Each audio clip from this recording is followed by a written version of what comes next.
Oke. Assalamualaikum warahmatullahi wabarakatuh. Alhamdulillahirrahmanirrahim.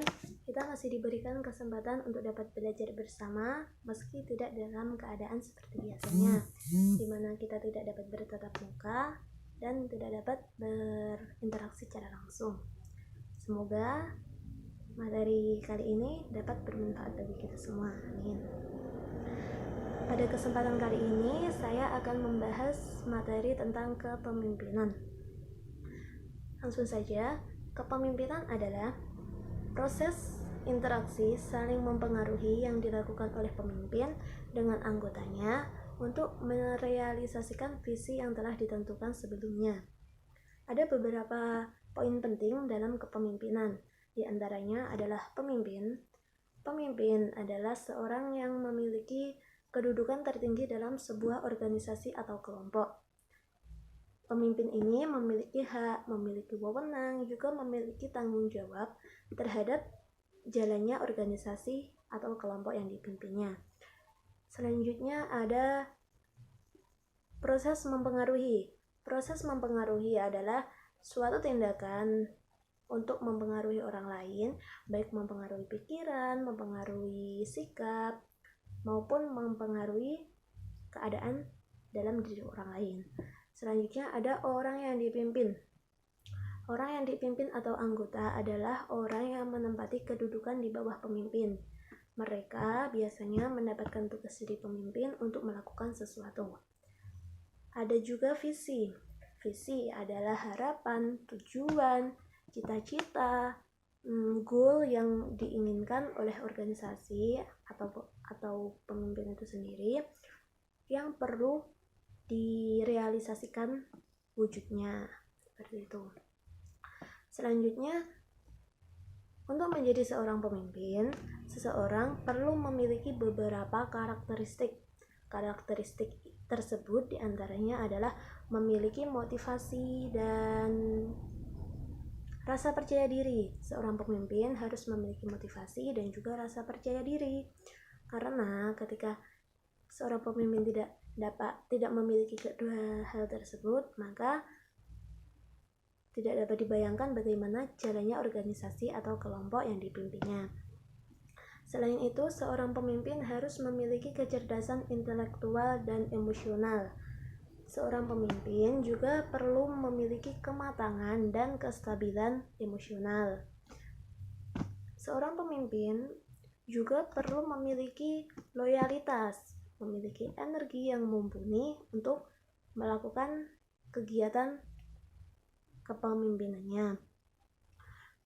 Pemimpin juga perlu memiliki kualitas fisik dan jiwa yang baik, karena ketika dua hal tersebut tidak terpenuhi salah satunya, kemungkinan yang ada adalah kepemimpinan yang dipimpinnya tidak dapat berjalan dengan lancar. Berdasarkan sifatnya, kepemimpinan dibagi menjadi dua. Yang pertama adalah kepemimpinan formal.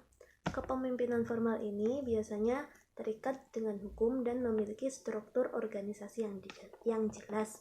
Contohnya seperti presiden, gubernur, wali kota, bupati, kepala sekolah, atau rektor. Itu contohnya. Yang kedua adalah kepemimpinan non-formal. Kepemimpinan non-formal adalah jenis kepemimpinan yang tidak memiliki struktur organisasi yang jelas.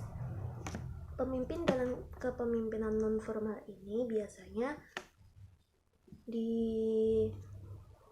ditunjuk karena memiliki pengetahuan yang lebih tinggi dari masyarakat lainnya. Tetapi kepemimpinan non-formal ini tidak memiliki keterikatan dengan hukum yang jelas. Contohnya seperti alim ulama, lalu kiai, sesepuh desa, dan sebagainya. Berdasarkan pengaruh yang dihasilkan, kepemimpinan dibedakan menjadi dua, yaitu kepemimpinan langsung dan kepemimpinan tidak langsung.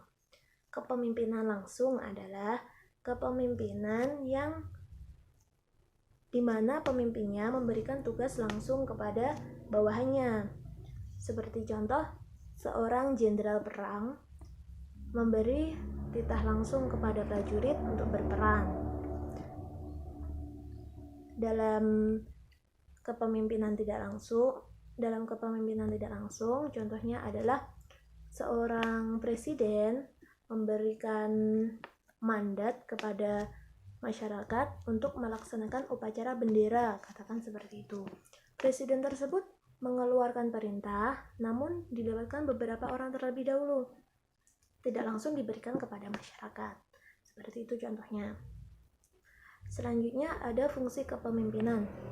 Ada beberapa fungsi kepemimpinan, di antaranya ada fungsi perencanaan, fungsi memandang masa depan, fungsi pengembangan loyalitas, fungsi pengawasan, lalu ada juga fungsi memberi motivasi, juga fungsi pengambilan keputusan. Fungsi-fungsi tersebut diharapkan dapat dimaksimalkan oleh pemimpin agar organisasi atau kelompok yang dipimpinnya dapat merealisasikan visi yang telah ditentukan sebelumnya. Tujuan kepemimpinan adalah sebagai sarana untuk mencapai tujuan atau visi tadi dan memotivasi orang lain agar menjadi lebih bersemangat dalam merealisasikan visi tadi. Gaya kepemimpinan 3 dimensi. Redin dalam tim dosen jurusan administrasi pendidikan membagi gaya kepemimpinan ke dalam beberapa kelompok. Di antaranya ada gaya eksekutif. Gaya eksekutif adalah gaya yang memberikan banyak perhatian kepada tugas-tugas pekerjaan dan juga hubungan kerja. Jadi antara tugas pekerjaan dan hubungan kerja diberikan perhatian yang sama besar. Yang kedua ada pecinta pengembangan atau developer. Gaya ini memberikan perhatian yang besar kepada hubungan kerja, namun memberikan perhatian yang kurang besar terhadap tugas-tugas pekerjaan. Yang ketiga ada gaya otoriter. Gaya otoriter, namun perlu diingat gaya otoriter ini adalah gaya otoriter yang baik atau benevolent authority. Gaya otoriter yang baik ini memberikan perhatian yang besar kepada tugas-tugas, namun memberikan perhatian yang kurang besar terhadap hubungan kerja. Yang terakhir adalah gaya birokrat. Gaya birokrat ini memberikan perhatian yang kurang besar terhadap tugas maupun terhadap hubungan kerja yang dijalankan. Selanjutnya ada tipe-tipe kepemimpinan. Tipe-tipe kepemimpinan yang pertama adalah kepemimpinan otokratis. Kepemimpinan otokratis ini disebut juga kepemimpinan otoriter, di mana pemimpinnya ingin memperlihatkan kekuasaan dan tanggung jawabnya, seakan-akan berjalan atau tidaknya organisasi atau kelompoknya adalah berkat campur tangan dia sendiri, seperti itu. Ciri-cirinya adalah wewenang mutlak terpusat pada pemimpin. Keputusan dan kebijakan dibuat oleh pemimpin. Komunikasi berlangsung satu arah, jadi hanya dari pemimpin ke anggota saja. Pengawasan dilakukan secara ketat, benar-benar diawasi, jalannya organisasi itu benar-benar diawasi. Selanjutnya, ide-ide yang muncul itu adalah ide pemimpin sendiri, tidak memperhatikan atau tidak mendengarkan usulan dari bawahannya. Lalu, lebih banyak kritik daripada pujian. Biasanya tipe kepemimpinan ini lebih mendapat banyak kritik daripada pujian yang dituai. Pimpinan menuntut kesetiaan dan prestasi sempurna.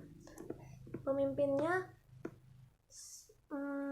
menginginkan sesuatu hal yang sempurna, seperti itu. Lalu tanggung jawab keberhasilan organisasi dipikul oleh pimpinan. Keberhasilan organisasi merupakan tanggung jawab pimpinan. Maksudnya adalah berjalan tidaknya organisasi ditentukan oleh pemimpinnya itu tadi. Lalu tipe yang kedua adalah pseudo-demokratis. Tipe yang kedua ini disebut juga dengan demokratis semu atau manipulatif demokratis, di mana pemimpin dalam tipe kepemimpinan ini memberikan kesan demokrasi terhadap jalannya organisasi, namun memiliki maksud terselubung, di mana maksud terselubungnya tadi adalah bersifat otoriter. Pemimpin memberi hak dan kuasa kepada anggotanya untuk menetapkan dan memutuskan sesuatu, tetapi sesungguhnya di dalam pemberian hak tadi ada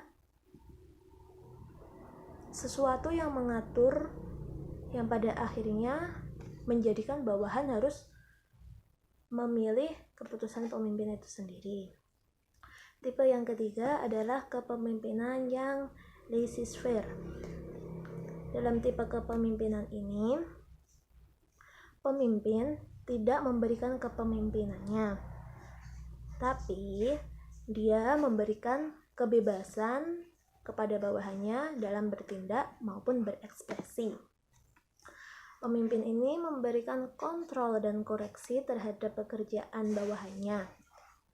Kepemimpinan laissez-faire ini dapat dicirikan dari hal-hal berikut, seperti pimpinan melimpahkan sepenuhnya kepada bawahan, lalu keputusan dalam kebijakan lebih banyak diserahkan kepada bawahan, pemimpin hanya berkomunikasi apabila diperlukan, lalu hampir tidak ada pengawasan, tidak ada pengawasan yang dilakukan oleh pemimpin terhadap jalannya organisasi yang ada.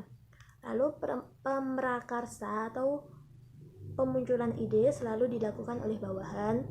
Kepentingan pribadi pemimpin lebih dominan daripada kepentingan kelompok yang ada, dan tanggung jawab dipikul oleh per orang. Mungkin bisa dikatakan tipe ini adalah tipe yang pemimpin itu hanya sebagai label. Maksudnya pemimpin tidak berkontribusi lah, mungkin seperti itu. Selanjutnya ada kepemimpinan yang demokratis. Kepemimpinan yang demokratis adalah pemimpin yang menganggap dirinya sebagai bagian dari kelompoknya. Dia bersedia untuk melakukan pekerjaan-pekerjaan yang perlu dikerjakan olehnya. Semisal ada bawahan yang perlu bantuan, dia bersedia membantu bawahannya, seperti itu. Beberapa ciri-ciri dari tipe kepemimpinan demokratis ini adalah wewenang pemimpin tidak mutlak. Jadi, wewenang yang dimiliki oleh pemimpin tidak hanya miliknya. Selanjutnya, pemimpin bersedia melimpahkan wewenang kepada bawahan. Keputusan dalam kebijakan dibuat bersama antara pemimpin dan bawahan. Komunikasi berlangsung dua arah. Pengawasan dilakukan secara wajar. Bawahan diberi kesempatan untuk berprakarsa dan menyampaikan saran. Lalu tugas kepada bawahan lebih bersifat permintaan daripada instruksi. Pujian dan kritik kepada bawahan diberikan secara seimbang. Terdapat suasana saling percaya dan saling menghargai, dan juga tanggung jawab dipikul bersama antara pemimpin dan bawahan. Seperti itu tipe-tipe pemimpin, tipe-tipe kepemimpinan, Selanjutnya ada model-model kepemimpinan. Yang pertama adalah kepemimpinan transformasional. Kepemimpinan transformasional ini pada prinsipnya adalah memotivasi bawahan untuk berbuat lebih baik dari apa yang bisa dilakukan. Mudahnya, tipe ini adalah model kepemimpinan ini adalah dengan meningkatkan kepercayaan atau keyakinan diri bawahan yang akan berpengaruh terhadap peningkatan kinerja bawahan sendiri. Bas dan Avolio mengemukakan 4 dimensi kepemimpinan transformasional, yaitu pengaruh ideal, inspirasi motivasi, simulasi intelektual, dan konsiderasi individu. Model yang kedua adalah kepemimpinan situasional. Kepemimpinan situasional ini memberi penekanan lebih pada pengikut dan tingkat kematangan mereka. Para pemimpin harus bisa menilai dengan tepat atau menilai secara intuitif tingkat kematangan pengikut mereka dan menggunakan gaya kepemimpinan yang sesuai dengan tingkat kematangan tersebut.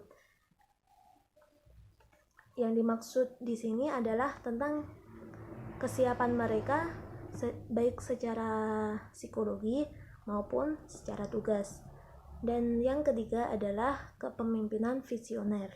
Kepemimpinan visioner adalah kemampuan pemimpin dalam menciptakan, merumuskan, mengkomunikasikan, merealisasikan, atau mentransformasikan dan mengimplementasikan pemikiran-pemikiran ideal yang berasal dari dirinya atau sebagai hasil interaksi sosial di antara anggota organisasi dan stakeholder yang diyakini sebagai cita-cita organisasi di masa depan yang harus diraih atau diwujudkan melalui komitmen semua personil.